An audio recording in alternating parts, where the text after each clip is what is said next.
Selamat datang kembali di channel Ngaos Jawa, tempat di mana kita mengupas tuntas rahasia-rahasia Jawa kuno yang penuh misteri, spiritualitas, dan kearifan tak lekang oleh zaman.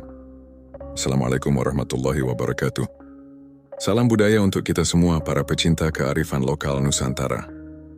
Semoga panjenengan semua selalu diberi kesehatan, keselamatan, dan kelimpahan rizki, amin ya rabbal alamin. Pernahkah panjenengan mendengar bahwa tidak semua weton dilahirkan sama? Ada weton yang auranya biasa saja. Ada pula yang begitu besar hingga membuat orang lain segan, kagum, bahkan tunduk tanpa diminta. Salah satu weton yang memiliki aura demikian adalah weton Pahing. Sejak zaman leluhur, orang Pahing dikenal membawa wibawa alami. Mereka ibarat api yang menyala terang, bisa menghangatkan, memberi penerangan, dan menjadi pusat perhatian.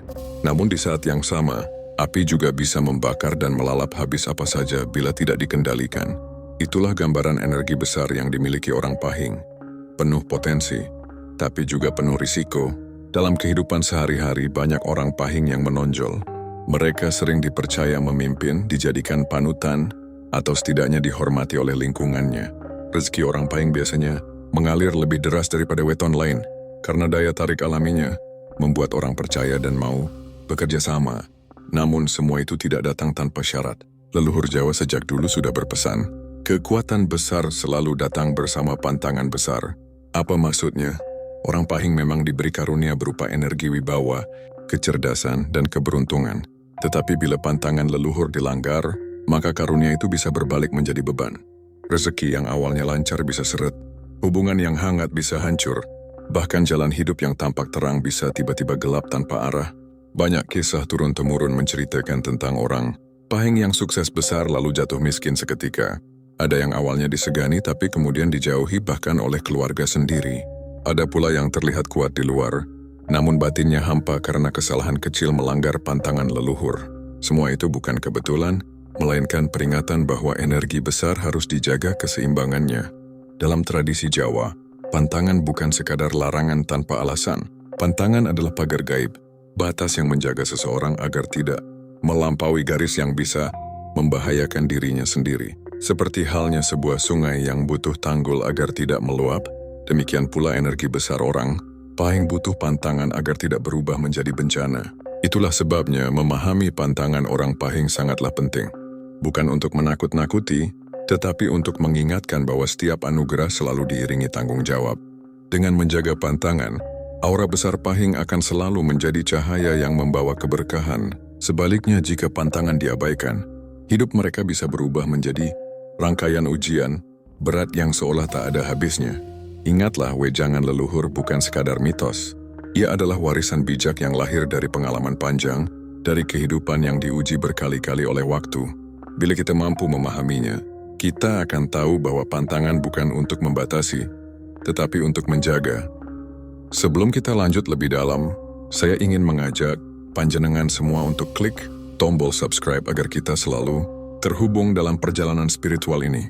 Semoga sedulur semua yang menonton hari ini senantiasa diberikan kesehatan lahir dan batin, dijauhkan dari segala bala dan mara bahaya, serta dilimpahkan rezeki yang barokah tanpa putus. Amin ya rabbal alamin. Tulis di kolom komentar dari kota mana panjenengan berasal, biar saya bisa kirimkan doa khusus dari sini untuk sedulur semua. Dan sekarang mari kita buka ujian weton Pahing yang menguras air mata siap. Mari lanjut. Rezeki seret dan hilang tiba-tiba. Orang Jawa sejak dulu percaya setiap weton membawa garis hidup yang unik. Ada yang ringan, ada pula yang berat. Nah, bagi mereka yang lahir di hari Pahing, seringkali rezekinya ibarat air sungai. Deras di hulu, tetapi bisa mendadak surut di hilir. Inilah salah satu fenomena gaib yang sering dialami. Rezeki yang datang tak terduga, namun pergi juga secepat bayangan. Banyak cerita turun-temurun menggambarkan bagaimana orang Pahing bisa seketika mendapatkan rezeki berlimpah. Misalnya tiba-tiba usahanya laris manis, atau ada orang yang membayar hutang besar setelah lama tak terdengar kabarnya. Namun anehnya, tak lama kemudian uang itu habis tanpa bekas, entah karena kebutuhan mendesak, kesehatan, kerugian bisnis, atau bahkan tertipu orang dekat. Kejadian ini sering dianggap sebagai rezeki bolong. Orang Pahing diberi kemudahan untuk mendapat, tetapi diuji dalam menjaga. Dalam primbon Jawa, Keadaan ini disebut sebagai takdir ngalor ngidul jalan hidup yang mudah terbuka, tapi sulit untuk dipertahankan. Maka dari itu mereka yang lahir di weton ini seringkali merasa heran, mengapa aku bisa kaya mendadak, tapi sebentar kemudian kembali kosong? Ada sebuah kisah nyata dari seorang pedagang di pasar yang lahir pada pasaran Pahing. Suatu ketika ia mendapatkan keuntungan besar dari penjualan hasil bumi, bahkan bisa membeli tanah dalam sekejap. Namun tak sampai 1 tahun, tanah itu harus dijual kembali untuk membayar hutang karena usahanya merugi. Orang-orang tua di kampungnya berkata, "Ya wajar wong Pahing iku rezekinya cepet tekan. Cepet ucul, ya wajar orang Pahing itu rezekinya cepat datang, cepat pula lepas." Namun bukan berarti semua ini adalah kutukan. Justru sebaliknya ini adalah tanda bahwa orang Pahing tidak boleh terlalu bergantung pada harta dunia. Mereka diingatkan agar pandai mengatur keuangan. Jangan terlalu percaya pada keberuntungan sesaat dan harus menanamkan sifat eling, ingat serta waspada. Kekuatan spiritual orang Pahing memang besar, tetapi seringkali mereka kurang sabar dalam menjaga hasil jerih payah. Mereka cenderung boros, mudah tergiur tawaran manis, atau tidak tega menolak permintaan orang lain. Sifat dermawan mereka yang mulia kadang berbalik menjadi bumerang, membuat rezeki habis tanpa sisa. Bila ditinjau dari sisi mistis, beberapa leluhur Jawa percaya bahwa khodam gaib yang menaungi weton Pahing lebih suka menguji pemiliknya dengan perputaran cepat dalam rezeki. Artinya mereka diberi rasa manis kepemilikan harta, tapi kemudian ditarik lagi agar tidak terjerumus dalam kesombongan dan keserakahan. Ujian inilah yang sering membuat orang Pahing harus belajar keras tentang arti syukur dan kecerdikan dalam mengelola hidup. Dalam filosofi Jawa, rezeki yang seret atau cepat hilang bukan berarti hidup tidak diberkahi. Justru disitulah letak pelajaran terbesar. Rezeki yang datang dan pergi mengajarkan orang Pahing untuk tidak terlalu menggenggam erat dunia, melainkan lebih fokus ketenangan batin. Masalah datang bertubi-tubi. Hidup bagi orang yang lahir pada weton Pahing kerap digambarkan seperti ombak di lautan kadang tenang. Namun tak jarang datang badai besar yang seolah tak pernah memberi waktu untuk bernafas. Masalah silih berganti, bahkan sebelum satu persoalan selesai, sudah muncul lagi masalah baru yang menunggu di depan mata. Inilah yang membuat kehidupan orang Pahing kerap terasa berat dan melelahkan. Banyak orang Jawa tua menyebutnya dengan istilah cobaan bertumpuk. Mereka percaya bahwa weton Pahing memang membawa aura besar yang menarik energi sekitar. Energi ini bisa berupa kebaikan, tapi juga bisa mengundang ujian hidup yang luar biasa. Seorang yang lahir pada hari Pahing misalnya, bisa saja mengalami musibah kesehatan di saat yang sama, ketika usahanya sedang goyah. Ditambah lagi masalah keluarga yang menuntut perhatian. Kombinasi ini sering membuat mereka merasa seakan hidup tidak pernah memberi jeda. Ada kisah seorang lelaki Pahing di pedesaan yang dikenal rajin bekerja. Setiap hari ia berangkat pagi buta ke sawah dan pulang menjelang malam. Entah bagaimana hasil panennya selalu terganggu. Jika tidak diserang hama ia terkena banjir. Ketika ia mencoba berdagang untuk menambah penghasilan, justru dagangannya sering merugi. Belum lagi, di rumah ia kerap bertengkar dengan istrinya karena keuangan yang tak kunjung membaik, seolah semesta sedang mengujinya dari segala arah. Fenomena ini sering disebut dalam primbon Jawa sebagai ketiban masalah ganda. Artinya seseorang tidak hanya menghadapi satu ujian, tapi beberapa sekaligus. Weton Pahing diyakini memang membawa potensi besar untuk diuji, karena semakin besar energi yang dimiliki seseorang, semakin besar pula godaan dan tantangan yang datang. Namun, masalah bertubi-tubi ini bukanlah tanda bahwa orang Pahing ditakdirkan sengsara. Justru sebaliknya, ini adalah cara semesta menempa jiwa mereka agar lebih kuat. Bagaikan besi yang ditempa api, semakin sering diuji, semakin tangguhlah ia. Orang Pahing yang mampu melewati semua masalah biasanya akan menjadi pribadi yang luar biasa bijaksana, berwibawa, dan penuh pengalaman hidup. Sayangnya, tidak semua orang Pahing bisa bertahan. Ada yang patah semangat, ada yang memilih jalan pintas, dan ada pula yang menyalahkan takdir. Padahal jika mereka mampu melihat lebih dalam, justru di balik masalah bertubi-tubi itu tersimpan pintu rezeki dan keberuntungan. Banyak orang Pahing yang akhirnya menemukan jalan sukses justru setelah jatuh bangun berkali-kali. Dalam tradisi Jawa ada nasihat penting, sing sabar lan legawa. Amarga saben uji iku tanda bakal ana ganjaran. Bersabarlah dan ikhlas karena setiap ujian adalah tanda akan datangnya ganjaran. Orang Pahing dianjurkan untuk memperkuat batin dengan laku prihatin, seperti tirakat, puasa, atau sekadar mengurangi hawa nafsu. Dengan begitu mereka bisa lebih tenang menghadapi masalah yang datang bertubi-tubi. Selain itu, orang Pahing perlu belajar untuk tidak memikul beban sendirian. Retaknya persaudaraan, salah satu ujian besar yang sering dialami oleh orang yang lahir di weton, pahing adalah persoalan hubungan keluarga dan persaudaraan, seolah ada bayangan gaib yang selalu menguji ikatan darah mereka. Padahal dalam budaya Jawa, persaudaraan dianggap sebagai salah satu pilar utama kehidupan. Tetapi bagi banyak orang pahing, menjaga keharmonisan saudara justru menjadi tantangan tersendiri. Retaknya persaudaraan ini bisa muncul dari hal-hal sepele, misalnya pembagian warisan yang tidak adil, rasa iri karena salah satu saudara lebih sukses, atau bahkan salah paham yang terus dipelihara hingga menahun. Orang pahing sering berada di pusat masalah ini, baik sebagai pihak yang disalahkan, atau tanpa sadar menjadi penyebab renggangnya hubungan. Energi besar yang mereka bawa kadang memicu kecemburuan, sehingga saudara merasa terintimidasi atau tidak nyaman. Ada cerita seorang perempuan pahing yang hidup di sebuah desa. Ia dikenal sebagai anak yang paling rajin dan berhasil di antara saudara-saudaranya. Namun justru kesuksesannya menimbulkan kecemburuan. Kakak dan adiknya merasa tertinggal, hingga akhirnya hubungan mereka renggang. Awalnya hanya berupa sindiran kecil, tetapi lama-kelamaan berubah menjadi pertengkaran besar soal tanah warisan. Persaudaraan yang dulu hangat, berubah menjadi dingin, bahkan sampai bertahun-tahun tidak saling menyapa. Fenomena seperti ini membuat banyak orang tua Jawa berpesan, "Ong pahing kudu ngati-hati karo." Dulur, orang pahing harus berhati-hati dengan saudara. Nasihat ini bukan tanpa alasan. Energi weton pahing memang sering memunculkan gesekan, apalagi jika dalam keluarga ada perbedaan sifat yang menonjol. Selain itu, orang pahing punya sifat yang keras kepala dan sulit mengalah. Jika sudah merasa benar, mereka akan tetap pada pendiriannya meski harus berhadapan dengan saudara sendiri. Sifat inilah yang kadang memperuncing konflik. Mereka sulit menurunkan ego, dan akhirnya hubungan yang seharusnya bisa diselesaikan dengan baik justru berakhir retak. Namun semua ini bukan berarti orang pahing ditakdirkan untuk selalu kehilangan persaudaraan. Justru disinilah letak pelajaran hidupnya.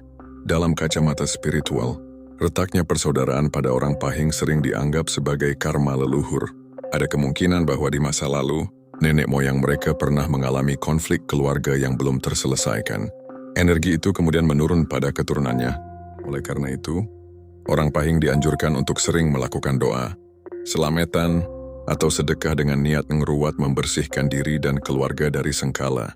Pepatah Jawa mengatakan sedulur iku sandingane nyawa, saudara adalah teman jiwa. Bagi orang pahing, pepatah ini sangat penting untuk dipegang teguh. Jangan sampai karena persoalan duniawi, hubungan darah yang suci harus terputus. Sebab pada akhirnya harta akan habis, kedudukan akan sirna. Tetapi saudara tetaplah saudara sampai akhir hayat. Aura besar berubah jadi beban. Salah satu ciri khas paling menonjol dari orang yang lahir di weton pahing adalah auranya yang besar. Sejak kecil mereka sering terlihat berbeda dari anak-anak seusianya. Kehadirannya mudah diperhatikan, tatapannya tegas, dan wibawanya seakan membuat orang lain segan tanpa harus banyak bicara. Inilah anugerah yang membuat mereka sering menonjol di lingkungannya, baik di sekolah, tempat kerja, maupun di masyarakat. Namun anugerah ini tidak selalu menjadi berkah. Jika pantangan leluhur diabaikan, aura besar itu justru bisa berubah menjadi beban berat. Orang pahing bisa merasa terasing, tidak nyaman, bahkan dijauhi oleh orang-orang di sekitarnya. Kehidupan sosial yang seharusnya hangat berubah menjadi dingin, penuh jarak, dan sepi meski berada di tengah keramaian. Bayangkan seorang pemimpin berweton pahing yang punya banyak anak buah. Di awal kepemimpinan, ia dihormati karena wibawanya. Orang-orang menilai ia bijaksana dan berkarisma. Namun seiring waktu, sifat keras dan kebiasaan meremehkan orang lain mulai terlihat. Ucapannya tajam, keputusannya kerap memaksa, dan ia enggan menerima kritik. Perlahan rasa hormat bawahan berganti dengan rasa terpaksa. Fenomena ini sangat sering terjadi pada orang pahing. Aura besar mereka seperti pedang bermata dua, bisa melindungi sekaligus menyakiti. Jika digunakan dengan bijak, aura itu membuat mereka jadi pelindung, pemimpin, dan sosok yang dirindukan. Tapi jika salah arah, aura itu membuat mereka seperti menara tinggi yang semakin hari semakin sepi, karena orang-orang menjauh. Dalam pandangan spiritual Jawa, keadaan ini disebut kualat marang aura kutukan, dari energi bawaan yang disalahgunakan. Leluhur percaya bahwa aura besar bukanlah hadiah untuk disombongkan, melainkan amanah untuk dijaga. Orang yang gagal menjaga amanah ini akan dihukum oleh semesta dengan cara perlahan-lahan dijauhi, kehilangan simpati, dan terjebak dalam kesendirian. Lebih jauh lagi, aura besar yang berubah menjadi beban sering membawa efek pada keluarga. Seorang ayah pahing bisa saja dihormati di luar rumah, tetapi anak-anaknya merasa jauh darinya.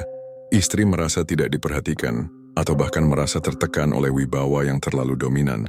Pada akhirnya, rumah yang seharusnya menjadi tempat pulang, justru terasa seperti ruang asing. Ada pepatah Jawa, wibawa tanpa welas asih kados geni tanpa banyu. Wibawa tanpa kasih sayang ibarat api tanpa air. Api memang bisa memberi terang, tapi tanpa air ia akan membakar habis. Begitu pula aura besar orang pahing, tanpa keseimbangan kasih sayang, ia hanya meninggalkan luka. Namun kabar baiknya adalah beban ini bisa diubah kembali menjadi cahaya. Caranya dengan merenung, berdoa, dan mengasah rasa rendah hati.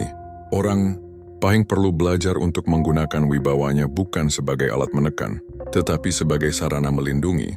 Mereka harus menumbuhkan kebiasaan mendengarkan, menghargai, dan memberi ruang bagi orang lain untuk merasa setara. Lingkaran kesombongan yang merusak.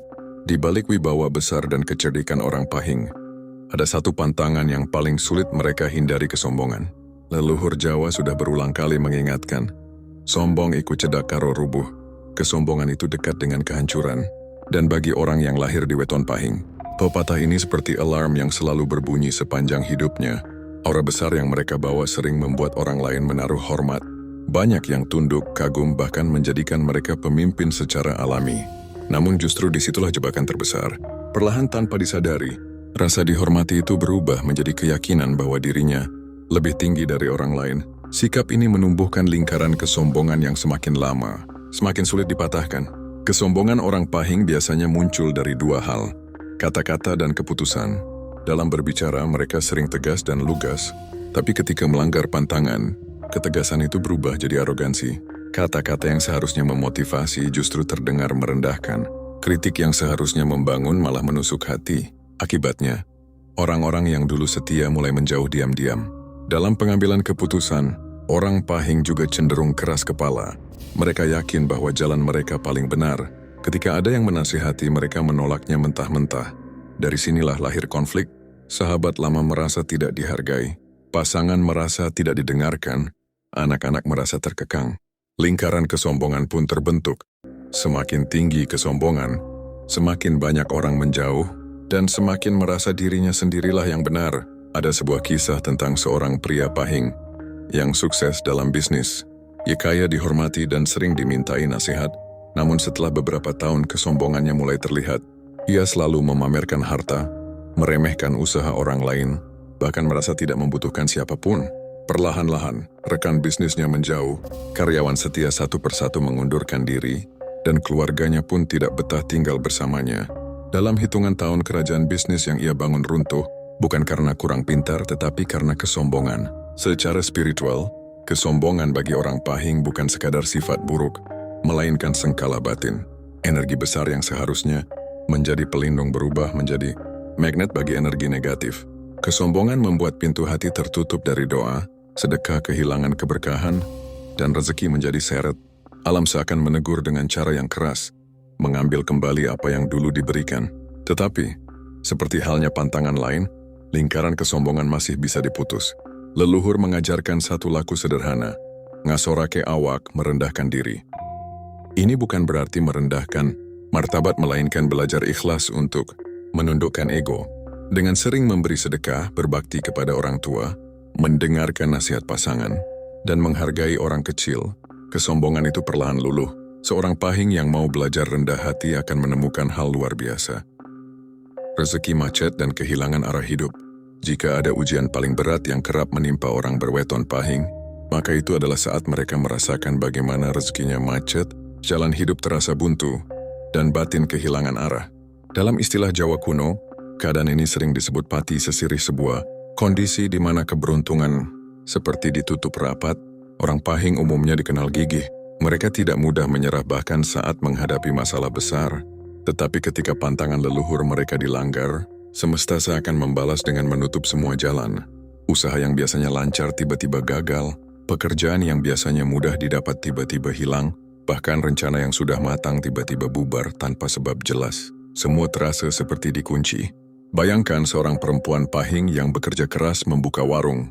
Awalnya ramai, banyak pelanggan dan hasilnya cukup untuk menghidupi keluarga. Namun sejak ia mulai sering berbicara sombong, menyepelekan tetangga dan jarang lagi melakukan doa malam, warungnya mendadak sepi.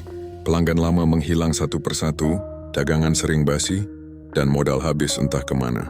Dari luar orang hanya melihatnya sebagai nasib buruk, tetapi leluhur melihatnya sebagai teguran gaib. Dalam dunia spiritual Jawa, rezeki bukan hanya soal uang. Rezeki juga mencakup kesehatan, ketenangan batin, dan kelancaran jalan hidup. Saat orang Pahing melupakan pantangan, yang macet bukan hanya uang, tetapi juga kesehatan yang memburuk, hati yang gelisah, dan keputusan-keputusan salah yang justru menjerumuskan mereka semakin dalam. Akhirnya mereka berjalan tanpa arah, seperti perahu tanpa kompas di tengah samudera luas.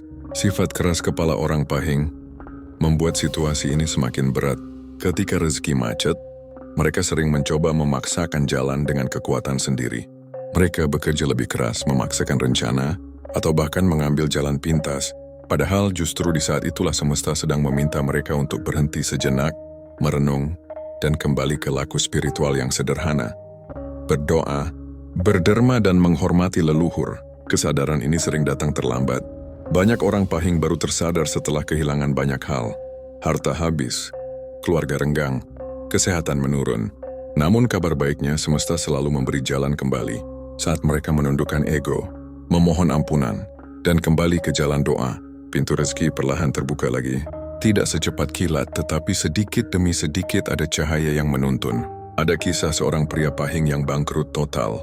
Ia kehilangan usaha, rumah dijual, dan keluarganya sempat tercerai-berai. Dalam keputusasaan ia kembali kepada wejangan leluhur. Ia mulai rajin sholat malam, berdoa untuk orang tuanya, dan sering bersedekah meski dengan uang receh. Ajaibnya, dari kebiasaan sederhana itu hidupnya perlahan bangkit. Ia tidak lagi mengejar harta dengan serakah, tetapi menjalani hidup dengan ikhlas. Tak lama ia mendapat kepercayaan baru, dan rezeki pun mengalir lagi dengan tenang. Dari kisah panjang ini, kita bisa menarik benang merah bahwa orang Pahing memang tidak sembarangan. Mereka lahir membawa aura besar sekaligus tanggung jawab besar. Pantangan leluhur adalah pagar energi agar hidup tetap selaras. Jika dijaga, hidup mereka dipenuhi keberkahan. Namun bila diabaikan, yang datang bukan sekadar kesialan kecil, melainkan badai yang menghancurkan. Pesan utama dari leluhur adalah sederhana, rendah hati, ingat doa, dan jaga kerukunan. Dengan begitu, aura besar yang dibawa sejak lahir akan selalu menjadi cahaya, bukan kegelapan. Semoga bermanfaat. Terima kasih sudah menonton. Sampai jumpa di video selanjutnya.